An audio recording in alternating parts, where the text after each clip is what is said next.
So, ito yung practical exam for Preli.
That is where it stops.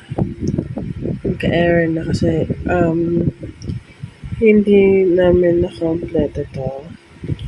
So, hanggang dyan lang po yung natapos na. Hindi siya umabot sa bill summary. So, wala po yung payments ng patient dun sa hospital. Though the simple information of the patient, nandito naman. Yung ilang vital signs na kailangan na makuha ng doctor from the patient, nandito rin. Yeah, that's it for practical exam preliminary. So, dito naman is under ito na midterm laboratory activity 1. So, as you can see sa output, enter a number 35, 16, 48, 22. For the even numbers, there are 4. Actually, 5 po yung in-enter na number ko. Nasa taas lang yung isa, which is an odd number. Na pagdating dito, binibilang niya kung ilan yung in-enter mo na even numbers, and dito naman sa baba ko, ilan yung odd numbers na in-enter mo. So, there are 5 numbers. Next is still under pa rin ng midterms, laboratory 1. Factorial calculator. As you can see dito, in-enter ko it is number 5, and ginawa niya yung formula na nandito sa code, and print niya is 120 as the factorial.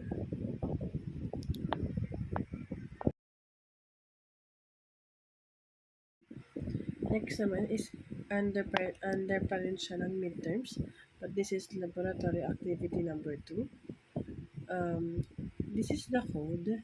No? Gumagana siya sa PyCharm nung unang sa ginawa.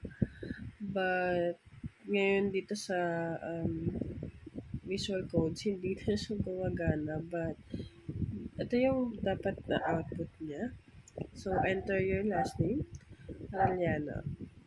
Select type of user, I'm a student. Then, yung username ko is Javina. Enter your desired password. Ito. And ito yung ginawa kong password. Dapat specifically yung instruction na nandito masunod, and meron yun dun sa password na gagawin mo. Then, sa baba, password successfully created. Nakagawa ka na ng account mo. So, yeah. That's the activity for midterm activity number 2.